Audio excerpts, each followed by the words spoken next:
สบายดีอืมสบายดีพี่น้องทุกคนอืมสบายดี Facebook และ YouTube อืมในมื้อนี้ข้าน้อยอยากออกมาเว้าเรื่องเกี่ยวกับคนเฮานั้นเสียชีวิตแล้วไปไสคนคริสเตียนที่เชื่อในองค์พระเยซูคริสต์เจ้านั้นทั่วโลกทุกภาษาที่เขาไว้วางใจเชื่อในองค์พระเยซูคริสต์เจ้าเมื่อเวลาเขาจากโลกนี้ไปแล้วหรือว่าตายไปแล้วนั้นจะไปอยู่ที่ใดอยู่ไสเนาะน้อยจะให้พี่น้องเห็นรูปในทีวีนี่หรือว่าในจอทีวีรูปที่หนึ่งอ่านี่คนเกิดมานี่มีร่างกายและวิญญาณวิญญาณนั่นคือตัวแท้ของขน้อยร่างกายนั่นก็มาจากดินเวลาคนเฮาหรือว่าขน้อยสมมุติว่าขน้อยตายไปแล้วนี่ร่างกายของขน้อยนี่ก็กลับไปสู่ดินคือเก่าเพราะว่าพระเจ้าสร้างเฮามาแต่ดินเฮาต้องกลับไปเป็นดินในปฐมกาลบทที่3ข้อที่19พระเจ้าได้บอกว่าอย่างนั้นว่าเฮามาแต่ดินเฮาจำเป็นต้องกลับไปเป็นดินส่วนวิญญาณของขน้อยนี่จะไปไสเนาะในรูปที่1นี่ขน้อยตอนที่ขน้อยยังบ่ทันได้เชื่อพระเจ้าเทื่อเนาะ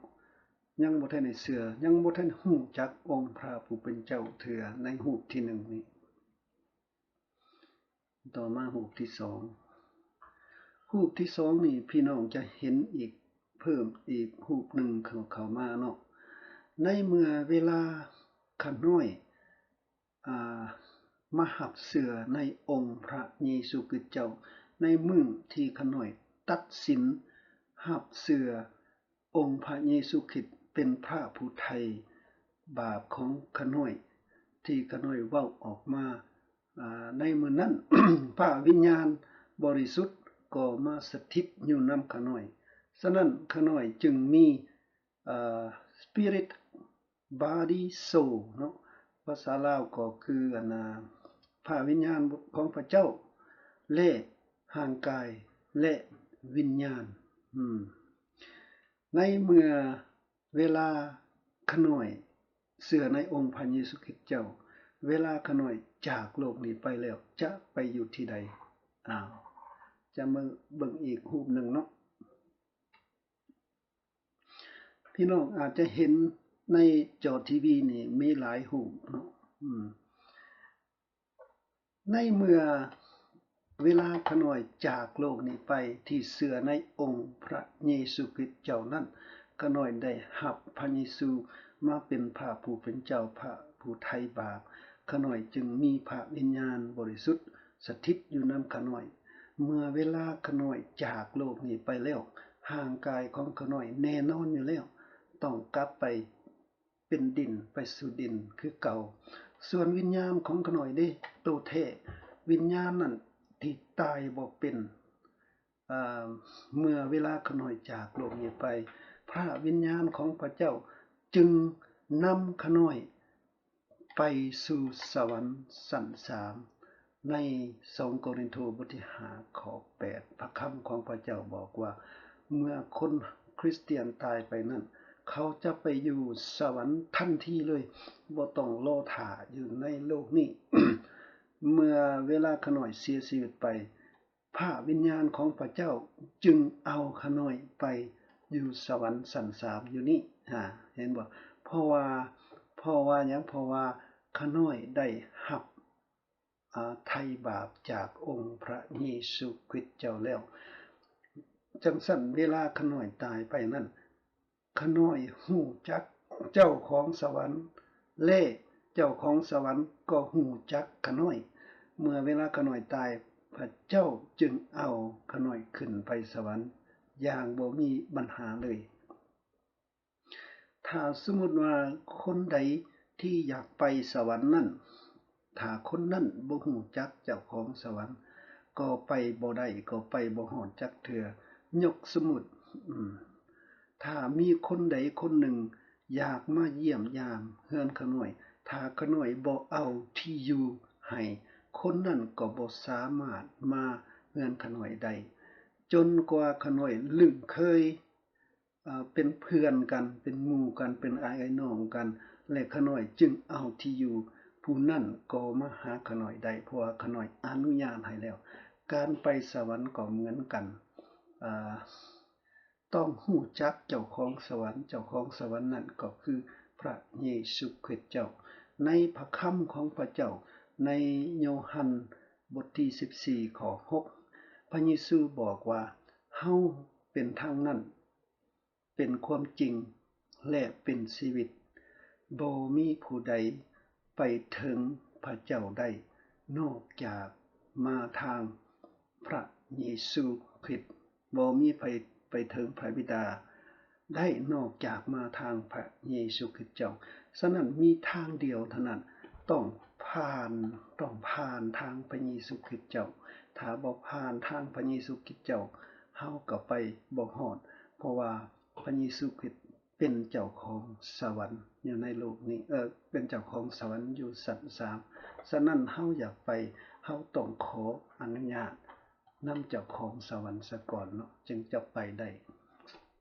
ถ้าบ่ฮู้จักเจ้าของสวรรค์ผู้นั้นก็ไปบ่ฮอดเนาะและฮู้ต่อไปเนาะฮู้ต่อไปนี่แม่นยกสมมุติซื่อๆยกสมมุติซื่อๆเด้อนี่เด้อเวลาขน้อยบ่เชื่อพระเยซูคริสต์ถ้าขน้อยบ่รับพระเยซูคริสต์มาเป็นพระเจ้าของขน้อยหั่นนะเวลาขน้อยตายไปนี่ห่างกายก็กลับไปสู่ดินคือเก่าและวิญญาณของขน้อยที่ตายบ่เป็นนี่นะคือขน้อยเป็นตัวแท้วิญญาณตัวแท้นี่ขน้อยจะไปอยู่ไสที่มาเฮาเบิ่งรูปต่อไปนำกันเนาะรูปต่อไปถ้าขน้อยบ่เชื่อในองค์พระเยซูคริสต์เจ้าวิญญาณของขน้อยจะไปอยู่ไสในพระคัมภีร์พระนิมิตบทที่20ข้อที่15บอกว่าถ้าผู้ใดบ่มีชื่อจดไว้ในทะเบียนแห่งชีวิตผู้นั้นก็ถูกทิ่มลงในบึงไฟถ้าขน้อยบ่มีชื่อจดไว้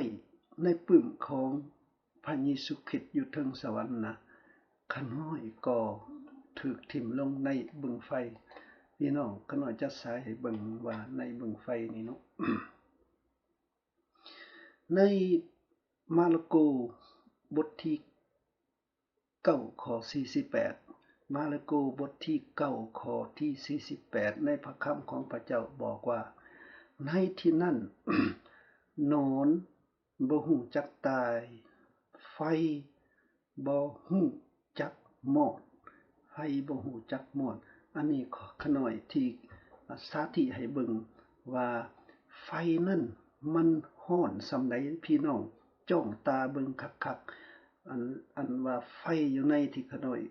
สายเบิ่งอยู่ในจอทีวีนั่นมันร้อนถ้าวิญญาณของขน้อยนี่นะเมื่อวิญญาณของขน้อยตายไปนี่นะขน้อยจะได้ห่างกายใหม่เป็นห่างกายที่ตายบ่เป็นแต่อยู่ในความทุกข์ทรมานอย่างสาหัสอยู่ในหม้อไฟนรกนี่หม้อไฟนี่แหละจะอยู่ตลอดไปเป็นนิจพี่น้องจื่อบ่เรื่องเศรษฐีในลูกาบทที่16ข้อ19หา31เมื่อเศรษฐีก็น้อยจะใส่เบิ่ง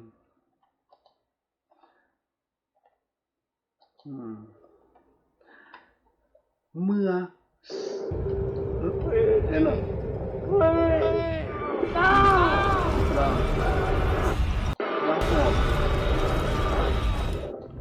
ข้าน้อยจะอธิบายให้เบิ่งเนาะเรื่องเศรษฐี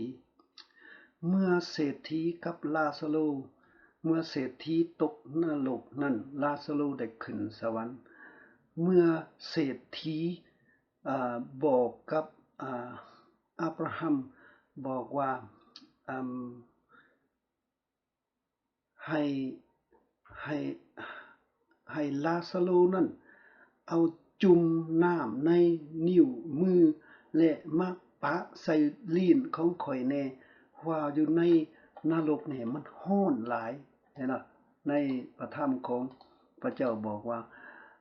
อันเศรษฐีบอกว่าให้ใส่ลาซาโรเอานิ้วมือหั่นจุ่มใส่น้ำและมาปะใส่ลิ้นของขาน้อยแน่เพราะว่าขาน้อยนี่ร้อนหลายเมื่อเวลาเศรษฐีนั้นตกนรกนั้นตกนรกอันนี้แม่นเรื่องที่พระเยซูยกออกมาแม่นเรื่องความจริงเนาะหมายความว่าอยู่นรกนั้นมีห่างกายเล่าเว้าได้เล่าปากได้เล่าย่างไปได้หมายความว่าอยู่นรกนี่มีห่างกายเป็นห่างกายที่ตายบ่เป็นลิ้นของเราบอกว่าเอาจุ่มน้ำให้ใส่ลาซาโรจุ่มน้ำมาแปะใส่ลิ้นข่อยแน่มันร้อนหลายละว่าแน่นี่หมายความว่าอยู่นรกนี่บ่แม่นของลิ้นทั้งนั้นพี่น้องมันเป็นความจริงทุกข์ทรมานอย่างตลอดไปเป็นนิจคือนี่แหละคือกับเศรษฐีตกนรกนี่จะอยู่ทรมานตลอดไปเป็นนิจเลยพี่น้องจังซั่นแล้วส่วนขาน้อยเองนี่นะแน่นอนอยู่แล้วรับประกันขาน้อยเชื่อในองค์พระเยซูคริสต์เจ้าขาน้อยบ่อยากไปนรกขาน้อยบ่อยากให้ผู้ใดไปนรกจักคนเลยขาน้อยได้แต่เว้าได้แต่ขอนำพี่น้องหมดทุกคนอย่าสู่ไปนรกเด็ดขาดอย่าสู่ไปนรกเด็ดขาดมันมีความร้อนต้นนอนบ่ฮู้จักตายไฟบ่ฮู้จักหมดคือกันกับที่พี่น้องเห็นนี่ไฟนี่นะมันร้อนหลายมันแดงมันมีความเจ็บปวดและซ้ำบ่นำยังต้นนอนยังบ่ฮู้จักตายอีกโอ้ขาน้อยได้แต่เว้าอยากให้พี่น้องทุกคนบ่อยากให้มาในนรกนี่มันอันตรายที่สุดจะทรมานอย่างตลอดไปเป็นนิจขอให้พระเจ้าเมตตาทุกคนให้คนพิจารณาเบิ่งเวลาคนเฮายังมีชีวิตอยู่การตัดสินใจเมื่อเวลาเฮายังมีชีวิตอยู่เมื่อเวลาเฮาหมดชีวิตหมดลมหายใจเฮาก็บ่มีโอกาสจะกลับมาอยากเชื่อพระเยซูอีกมันเป็นไปบ่ได้แล้วมันบ่มี second chance เมื่อเวลาเฮาสิ้นลมหายใจปราศจากพระเยซูในมื้อนั้นแหละที่เฮาบ่มีโอกาสจะกลับมาหาพระเจ้าได้อีกขน้อยใจฮู้ใน วันนี้เว้าเรื่องอันสวรรค์เนาะเว้าเรื่องสวรรค์บัดนี้นะเมื่อเวลาคนคริสเตียนที่ขน้อยเชื่อองค์พระเยซูคริสต์เจ้านั้นพวกขน้อยนั้นมีความหวังอย่างเดียวกันอยากไปสวรรค์ทุกคนขน้อยจะอ่านในพระคัมภีร์พระนิมิตบทที่21ข้อ18-27ให้พี่น้องฟังให้พี่น้องตั้งเบิ่งในรูปนั้นว่าสวรรค์นั้นบริสุทธิ์ขนาดใดบ่มีความผิดบาปจักดิมีแต่ผู้บริสุทธิ์มีแต่ผู้รับเชื่อในองค์พระเยซูคริสต์เจ้าหลังจากรับเชื่อแล้วพวกเฮาน่ะนะที่รับเชื่อในองค์พระเยซูคริสต์เจ้านั้น เฮาเป็นคนชอบธรรมทางผ่านทางพระเยซูคริสต์เจ้าและเฮาจึงสามารถขึ้นสวรรค์ได้ย้อนองค์พระเยซูคริสต์เจ้ามาไถ่บาปเฮาขน้อยจะอ่านอยู่สวรรค์นั้นพระเจ้าได้บ่งบอกหมดในปึ้มพระคัมภีร์พระคำของพระเจ้าได้บอกเนี่ยพระสวรรค์เนาะ สวรรค์สร้างด้วยแก้วมณีโสตและสร้างด้วยคำบริสุทธิ์สดใสเหมือนแก้ว บรรดาฐานของสวรรค์ประดับด้วยเพชรพลอยทุกชนิดว้าวทุกชนิดฐานที่หนึ่งเป็นแก้วมณีสูตรฐานที่สองไพฑูรย์ฐานที่สามโมลาฐานที่สี่มรกตว้าวฐานที่ห้าบุตรฐานที่หกพีลาฐานที่เจ็ดบุตรสาบาคำน้ำแก่ฐานที่แปดเพไทย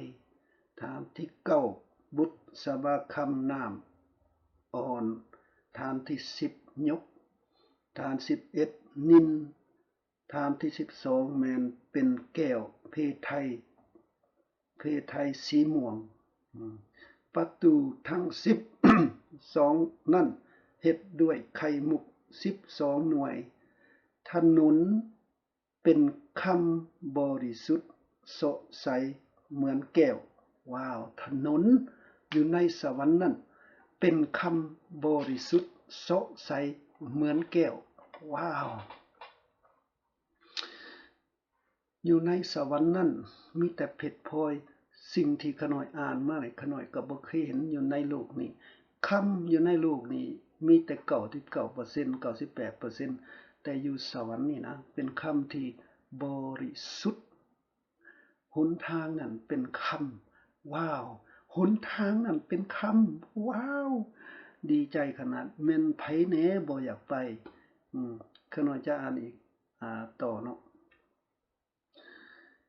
แต่สิ่งใดที่เป็นมลทินชั่วร้ายหรือผู้ที่เฮ็ดในสิ่งที่อับอายน่าเกลียดชังหรือคนขี้ตัวจะเข้าไปในสวรรค์นั่นบ่ได้เป็นเด็ดขาดมีแต่พวกคนทั้งหลายที่มีชื่อจดไว้ในหนังสือทะเบียนของพระเจ้าเท่านั้นจึงจะได้เข้าไปในแผ่นดินสวรรค์ว้าวคนขี้ตัวคนที่เฮ็ดน่าเกลียดชังคนโหดคนชั่วร้ายจะบ่มีชื่ออยู่ในสวรรค์จะเข้าไปบ่ได้นอกจากแต่มีชื่อจดไว้ในทะเบียนแห่งชีวิตของพระเจ้าเท่านั้นที่จะได้เข้าไปในแผ่นดินสวรรค์